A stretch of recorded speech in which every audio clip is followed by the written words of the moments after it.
สุกแล้วทุกคนเก็บบุญงัดมันตกมอสมัย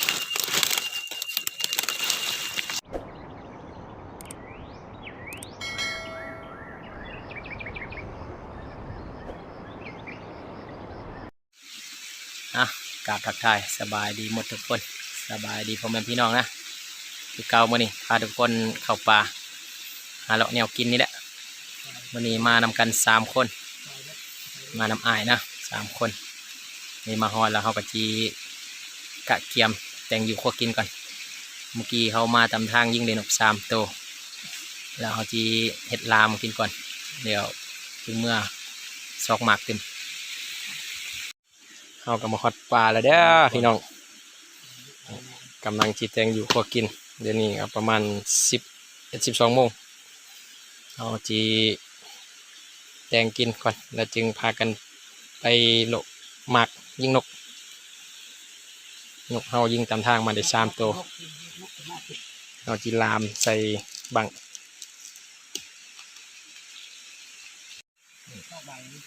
กำลังเตรียมลามบังการโคค่าเด่นนกหน่อย2 ตัวนกเสียวตัวหนึ่งพอยาทองยาใส่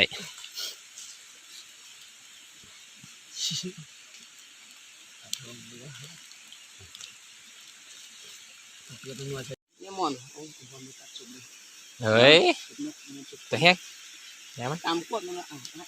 ยกเลยมันไม่เลยมาที่ไหนเอารถมานี่ไปครับโอ้ยาละไม่น่าไปได้เดี๋ยวจะสร้างเที่ยว2 คนกับเครื่องหลังตัวนี้ก็มาอีกเครื่องหลังต้นเอาสุกแล้วทุกคนโอ้สุดกันเลยเต็มเลยมุนใช้น้ำลายพวกนี้นัวดีอ่ะบ่มีเกลือไก่นัวบ่มีเกลือหมดเลยอาจจะหมดละมึงนก3 ตัวป่ะนะโอ้ข้างล่างห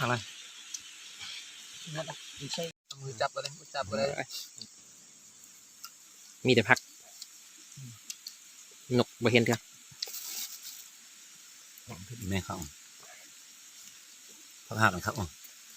กำลังดิห้ามเพื่อมันเห็นอย่างเบิกจะตัดเอากอจุกมันเผากินข้าวก็เครื่องนะก็เครื่องละเผาครับอะไรครับโอ้มันคมไหมคมอ่อนโอ้บานเนี่ย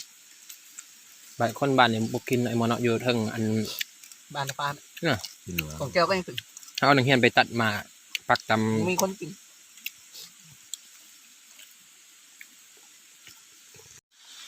นะหลังจากอิ่มเขาอิ่มน้ำแล้วเขาก็จะพากันขึ้น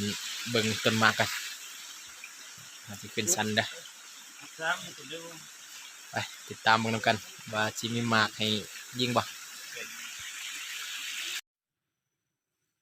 เขาก็มาหอดต้นมาให้แล้วเป็นนกบ่เข้าจักมันเป็นจะไดนี่ว่ามีคนมายิงก่อนหน้าบ่เนาะเด้ต้นมาให้เอามาหอดมิดชิลีนกน้อยก็บ่เข้าเขาที่นั่งเฝ้าอยู่นี่เบิ่งว่าจิมีนกมาให้ยิงบ่แล้วเขาที่ท่ายิงหอกผมเลย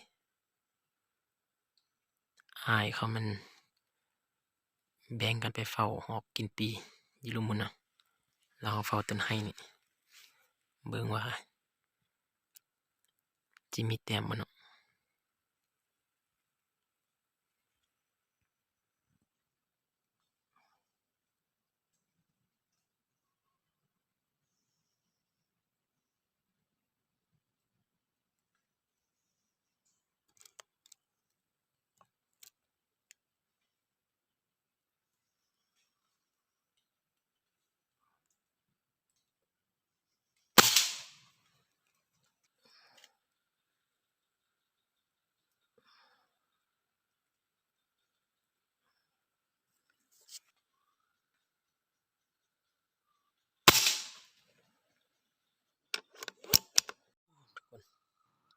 เอามานั่งเฝ้าในนกเกี้ยวเขา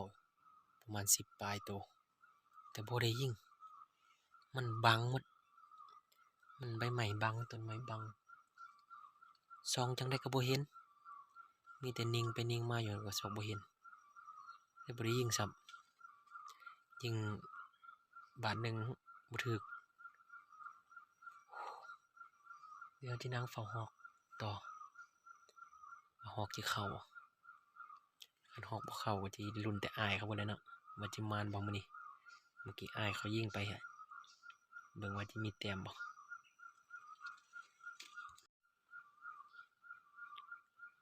เฮายิงเข้าไปแม่นนกมาเฮาส่องไปเบิ่งมันบังต้นนี้นกก็บ่เห็นมันเข้ากิ่งไต้มันเข้ากิ่งไต้แต่ว่ามันบังต้นนี้บ่เห็นก็เลยส่องไปส่องมาบ่ได้ยิงซ้ำตามนี้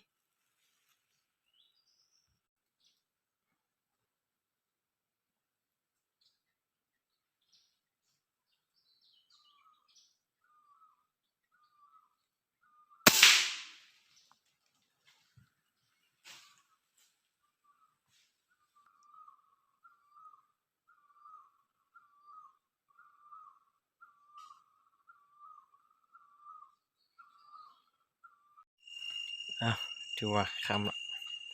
ยิงนกเขียวบัดหนึ่งกับหอกตัวหนึ่งเดี๋ยวเราจะพากันไปเก็บ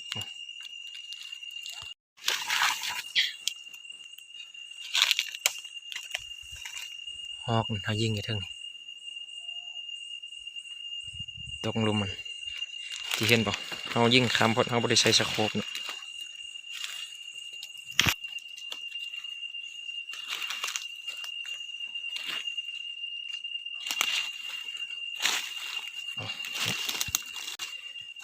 เก็บบนยัด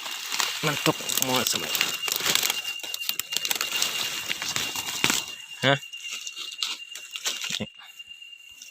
หนึ่งตัวนกเห็นละนกเขียว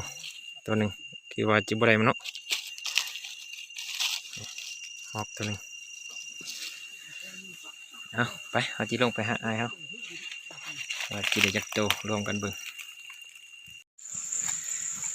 นี่ผลงานเขา3 คน งาน3 สาย เบิ่ง โอ้โห เขาได้หอกตัวหนึ่งนกตัวหนึ่งไอ้เขาได้4 ตัวเนี่ยก็พอได้ลาบได้ปิ้งสินะเพื่อมื้อนี้ก็พอมานเนาะสันถือว่าวิดีโอนี้ก็จะปะสำนีก่อนไว้มื้อหน้าพอกันใหม่เกี่ยวกับการหาอยู่หากินเอาขอบใจ เราเส้นเปรี้ยวน้ำที่พุ่นเอาเนาะนี่เอาทิ้งเนาะทำห้วยจะได้กินสะอาดเลย